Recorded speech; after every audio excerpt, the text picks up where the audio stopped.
Hello, everyone.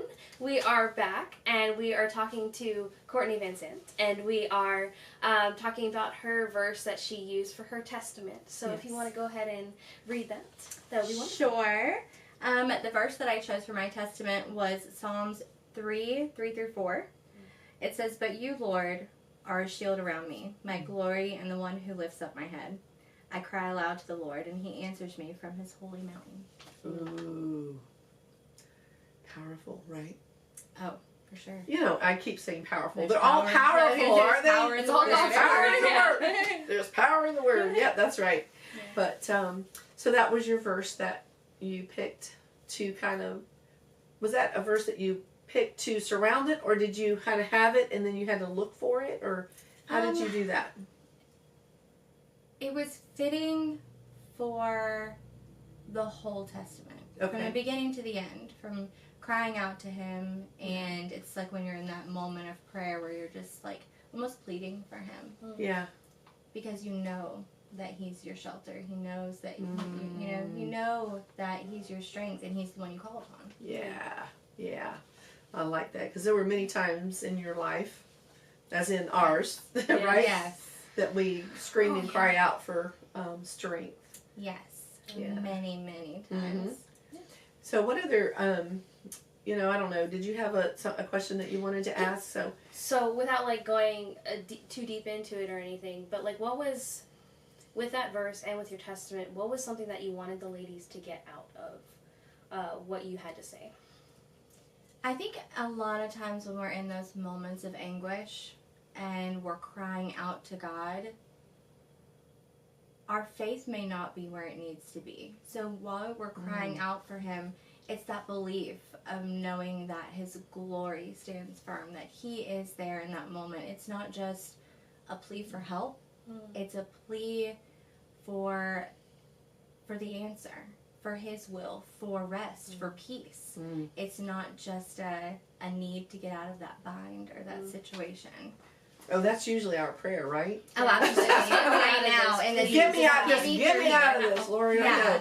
Let this pain stop. Let this financial crisis go away. Let me have this. I don't want to deal with that, right? Exactly. Yeah. But, I think that's the hardest thing is like we just want to, get out of all these things, but they're just going to keep coming. And if we don't have that, total surrender, that relationship with Jesus, like things are going to keep coming, but you need to find him in all of that and be joyful and let him give you his peace and his joy through all of those things, because otherwise we're never going to be happy, because happy is a fleeting thing. Like we don't joy comes from Jesus joy. It's Jesus joy. Jesus joy. I know you did. I thank you for that. Yes, because you know what, Jesus joy is not it's not a, like you say, a happiness. It's a point that no matter what situation you're in, good or bad, that you find joy. Yes. And I think when you walk that walk, or somebody sees you and they know what your situation is, many times, maybe it's an illness or whatever, somebody knows what you're going through, but you have a joy about you that, and a light that shines, that can only be from one source, right? Yeah, and that speaks louder than any words that you could say to them. Oh, I agree think with it's that. just that joy of knowing that no matter what the plan is, no matter what the outcome is, that it's his will. Because his plan's always greater than ours. Yeah, especially the hardest thing. Yeah, it is. It's hard. It is really hard, especially when you just feel like I said, a lot of times when we're doing those cries out to him, it's in those moments of like complete anguish where you're lost. Yeah. But I think we forget to also have those cries for him even in those moments where we're not completely lost. Like we need him all the time, in every movement, every decision we make, and to cry out to him and just know that his glory will be done. Yeah.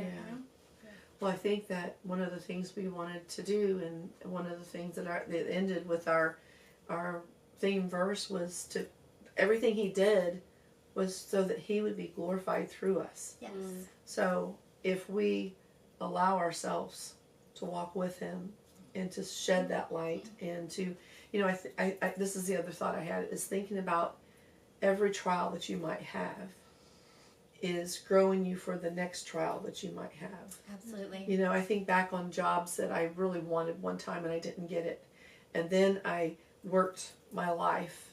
And then there was a job that I applied for. And because of what I had done, I got that other position. I didn't deserve it back here. Right. But I got it here. When I was when God was ready, when the timing was right. And so I think the same thing with our trials and tribulations. Each one is supposed to allow us to grow. Yeah. Yes. You know? Do you think the testament that you did was a step?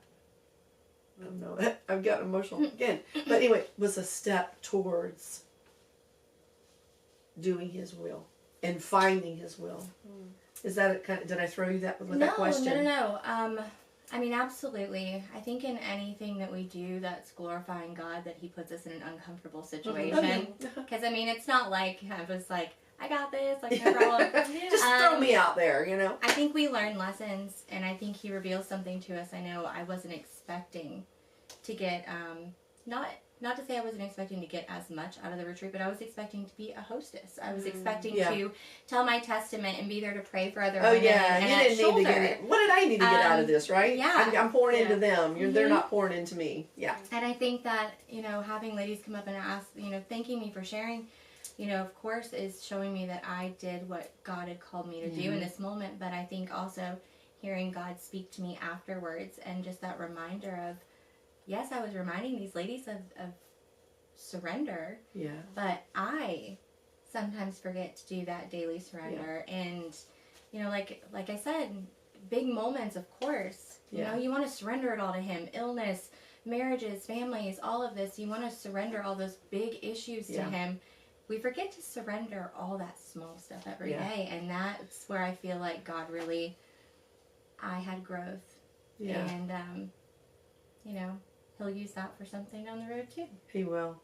Yeah. This particular time for me was a time that I had a team come together that was a God thing, because I had said, Lord, could this be a team? You know, I didn't know. Well, actually, that was really the first time I really spent any time with you, per se, to know you. Yeah. And the other girls, Julie I knew, and then Cheryl I didn't know as well either. And they all jumped in and wanted to go to this, you know, Lake Yale conference. Last minute. And I'm like, yeah, it was like, I know, it was like, what? It was like March, and it was in April. I think I paid for it like a week before it was going to happen. You're like, oh, by the way. I was like, sure. Sure, yeah, I'll pay you. But from the beginning, I just felt like, I said, God, could this be? And then I just boldly threw it out there. And I don't think you guys even said, let me think about it. You know, they were in. Yes. And so I think we were in the whole time. And so I know that God worked through me to allow me to release some things, because we've been working on trying to do the ministry, you know, more broad, I guess you would say. And it's taken a long time for it to get to that place, for these women to come in and become leaders themselves. And now I have these amazing leaders that are embracing what God's called us to do, and they not only see the beginning of my vision, but they take that vision and they make it their own, but it's the same, and it becomes this beautiful event. And I was so blessed by it, because a lot of things happened during this event that I had to not be there. I had to go away. I had some illness. You know, I mean, two meetings I missed because of my my dumb mistakes. And meetings at the ends. And like at the it was end, like an end meeting. Yeah, and I was like, and I hurt my knee the last meeting, and my husband goes, where are you going? I said, I am going to this meeting. I missed them. Yeah. I got to be with my people. I got to hear what they're going to say. But Kortney was the chairman of that retreat, and the other ladies were part of it as well, and just a big piece of it. They all took a piece and a part.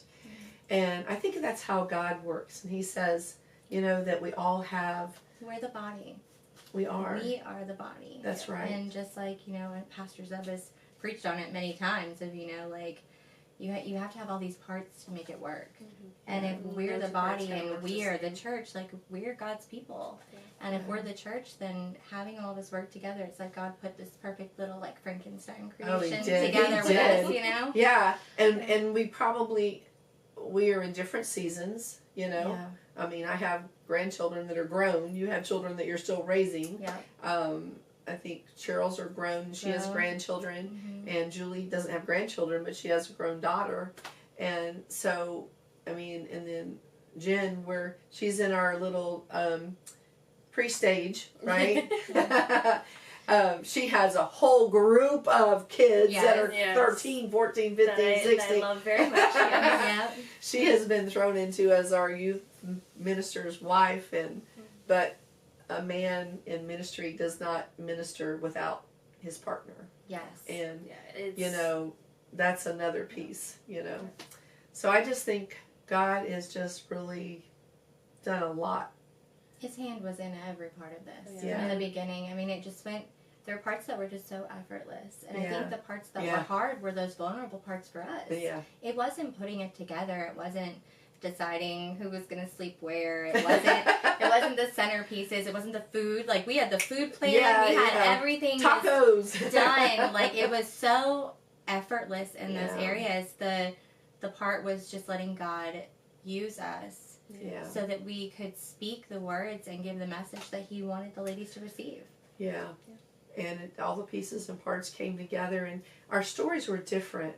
And I really, But so different, but so similar. Connected. Because we pointed, it all was pointed to Jesus. And Yeah. it was, I don't know, there was just a place that we were at and were able to share. And Yeah.